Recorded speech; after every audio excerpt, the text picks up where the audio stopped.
Hi everyone, in this video we're going to be continuing with the alternating series test.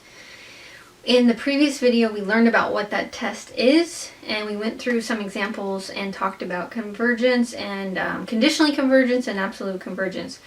So let me just quickly remind you about what the test says. If you have an alternating series, so a series where the terms change from positive to negative and vice versa, then that series converges if the following three things are true. If the terms where u sub n represents the value after the minus signs or plus signs, so u sub n is equal to the absolute value of like our sequence terms, where those are all positive, okay?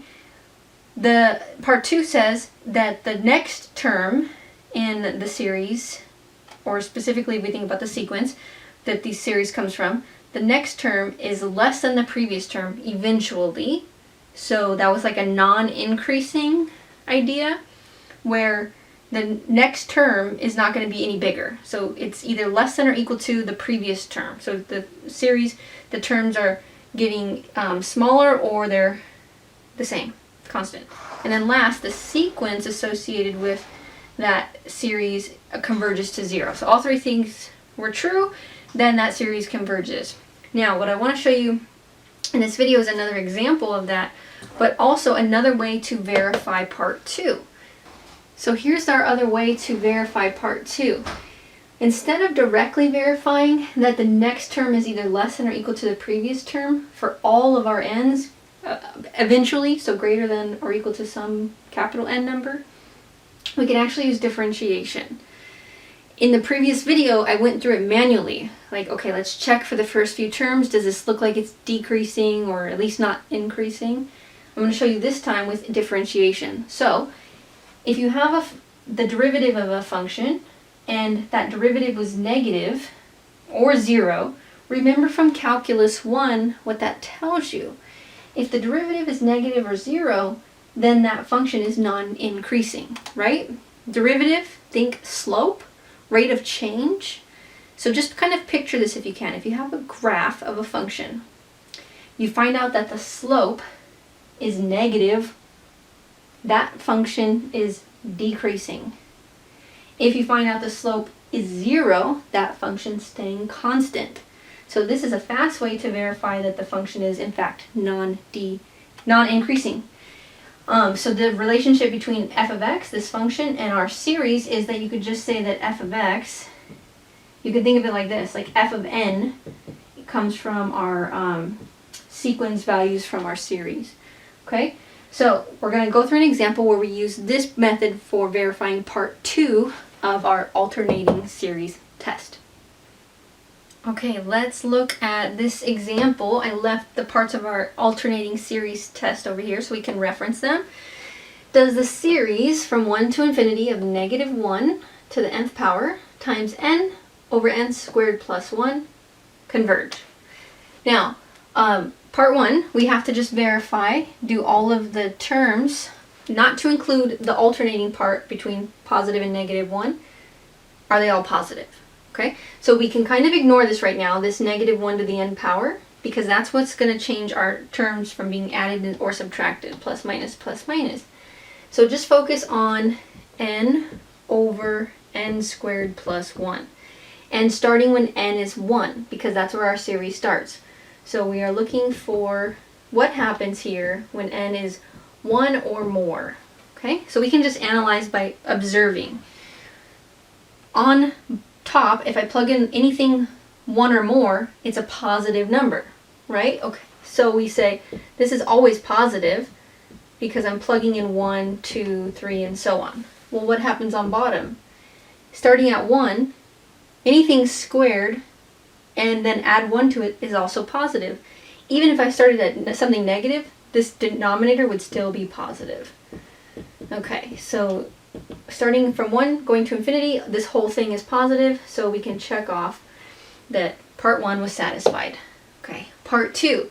This is the part I was mentioning. Let's try a different technique. Instead of looking at individual terms and seeing what happens as I go along the terms of the series, let's use differentiation. So I'm going to change our variable and use our function f of x So I'm going to say f of x is n, but let's change it to x. X over x squared plus 1. Let's calculate the derivative. Okay, so the derivative of this function, I'm going to go through it in pieces just to remind you, but you do need the quotient rule. Okay, so let me do it in parts. Quotient rule, derivative of the top times the bottom minus the top times the derivative of the bottom all over the bottom squared. Okay, so that is our quotient rule for derivatives. So let's simplify this. This derivative is 1, so 1 times x squared plus 1. Over here, this is going to be minus x times, this derivative is 2x, and then that derivative is 0, so I'm not even going to write it. 2x in the back over here. And then on bottom, I'm not going to FOIL out the bottom, I'm just going to go ahead and leave this as x plus 1 quantity squared. And let's make this numerator look a little bit better. In the back I have negative x times 2x. So this is negative 2x squared. I'm going to combine it with this 1x squared. So I have negative x squared plus 1 on top, x squared plus 1 quantity squared on bottom. Alright, now be careful, don't fall for little algebra mistakes. Nothing cancels out here, nothing divides out. Yes, I see plus 1s and x squareds on top and bottom, but you can only divide out if everything's getting multiplied, and in this case it's not, it's getting added.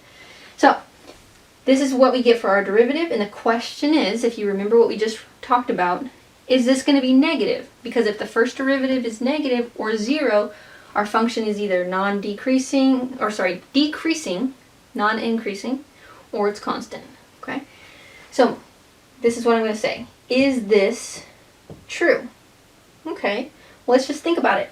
Starting when x is greater than or equal to 1, let's see what happens. And maybe we have to move up a little bit. Maybe 1 doesn't work, but maybe 2 will, and so on. Quick reminder, I'm saying that because this is eventually. Part 2, there was a stipulation about this that eventually the graph is non-increasing. So let's see what happens. When x is 1, okay, starting when x is 1, on top, just think about it really quick. If I start by plugging in 1, this is going to be 0 on top, okay? And then the bottom is not going to be 0, it's going to actually be 1. So just to verify that we are not undefined, we have 0, okay? Now, you don't have to keep plugging in, just think about what's happening here. If I plug in anything bigger than 1, if I plug in 2, I have a plus 1, but negative 2 squared. Bigger numbers. If it helps you, look at it kind of switched. You could say 1 minus x squared. Okay, so if I rewrite it like this, maybe this will help you see it. This is going to keep getting smaller on top. 1 minus 2 squared is a negative number. 1 minus 3 squared is a negative number, and so on and so on. So no matter what happens, the denominator is always going to be positive because you have your x value squared. It doesn't even matter because x is starting at 1, but anything squared is going to turn positive anyway. So this is always positive. So if you just focus on the numerator really quick, as soon as you plug in anything bigger than 1, this thing is going to start being negative. Okay, so this is negative, this numerator. Okay, and if you don't believe it or you're not sure, just plug in a few x numbers and you'll see. Okay, but negative numbers over positive, that's a negative number. So there we go. We verified, this time using the derivative, that part 2 of our alternating series test was satisfied. Okay, and then the third part to the test says, is the sequence that these terms are a part of going to converge to 0? Okay, so let me give us some space and then we'll do part 3. So part 3, we're only interested in the sequence that's basically the absolute value part of this series, because u sub n is not including the plus and minus signs. So we're basically interested in this right here. This sequence n over n squared plus 1. Okay? And we want to know, does this converge to 0? And to figure this out, going back to sequences, just take the limit as n approaches infinity. So n over n squared plus 1, let's just use some of our basic limit techniques. We are going to divide every term by the highest power of n from the denominator. So we're going to divide every term by n squared, and let's see what we get. So right here I'm squeezing this in, divide by n squared on top. So we get the limit as n goes to infinity. On top I have 1n on the very top over an n squared, so that becomes 1 over n. In the denominator, my first term becomes 1, my second term actually stays 1 over n squared. Now plug in something very, very large, and this becomes 1 over infinity. This is going to go to 0. This one is also going to be 1 over something very large, so this goes to 0. So this is 0 over 1 plus 0, which is 0. So yes, this sequence that's part of this series did converge to 0.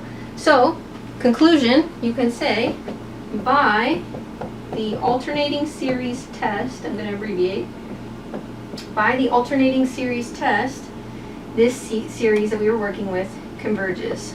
So the original series, this one up here, converges. Alright, there we go. So the last thing I want to show you in this video and for this topic is how to estimate the sum of an alternating series. So what does this equal if I start to add up these terms? So alternating series estimation. What does the alternating series equal? So if you had a series with alternating terms, plus, minus, and you started to add them up, add, subtract, well, what are you going to get? What's going to come out of this addition / subtraction? Well, let me break it down into just 3 easy steps. So step 1, pick a term to stop at. Okay, I know my English is probably not correct here, but you're going to look at your series and you're going to say, well, I'm not going to keep adding forever. Let me pick somewhere to stop. Maybe when n is 4, maybe when n is 20. So you just pick an n value and that's where you stop. Okay. Part 2, find that partial sum. So actually compute what are you going to get when you start adding, subtracting terms of your series up until that n value you decided to stop at. Part 3, find the next term. Okay, so whatever your n is that you stopped at, find the next term. Okay? Now, put these 3 things together, and this is going to tell you about the value of your alternating series. Here's how. The value of your alternating series, what it actually equals, is approximately the partial sum, whatever you got in step 2, with an error of this value from part 3. So whatever you get in part 2, that partial sum, that's approximately what your entire series equals, plus or minus this number from part 3. Alright, so we'll work this out with an example. Okay, let's try this example. We're going to find approximately, we're going to estimate what this series is going to give us for a value. Okay, this is our alternating harmonic series that we saw in the previous video. So the terms are 1 minus 1/2 plus 1/3 and so on. Step 1 for this estimation, pick an n value. I chose 8. Okay, you can pick any number. The higher you pick, the more accurate this will be. 8's not too bad. We could definitely go higher, but I wanted to show you, so we'll just pick 8. Step 2 is calculate that partial sum. So add the terms, add / subtract here, until you get to that last term. In our case, negative 1/8, so minus 1/8. If you add these up, let's see what we end up getting. I got from here that we get 533 over 840. That's exactly what it equals, but to give you a feel for what that looks like, that's approximately 0.635. Okay. Now, step 3 is to calculate the next term value. In our case, it's going to be u sub 8 plus 1, so the 9th term here. And the plus or minus doesn't matter. You're just calculating the absolute value of that term. So it's just 1 over 9. Okay? So 1/9. And 1/9 is about 0.11 repeating. Okay? Now, put it all together. What does this tell us about what this series actually equals? So, it says that the series equals this number plus or minus this number. Okay, so we have that this is about, and these are, I'm going to use approximately because I don't want you to think this is exact. This is about 0.635 plus or minus 0.111. And that's what this series would equal. Okay, you can also use a range here. You can say that this series is going to be between, let me just kind of throw it in here, between our values that are this output plus or minus that number. So let me just make some space here. Okay, so approximately. And this series is going to be less than or equal to 0.635 plus 0.111, which I got 0.746, and then it's going to be greater than or equal to 0.635 minus 0.111, which I got 0.523. Okay, it's actually really close to this. I think the actual value is about 0.693, but we have a really good estimation for what this value is, even though we can get way more accurate. Like, let's say I picked the 800th term, way more accurate, but this is really close. Like, I know this value is somewhere between 0.5 and 0.7, pretty small range. Okay, so that is it for alternating series.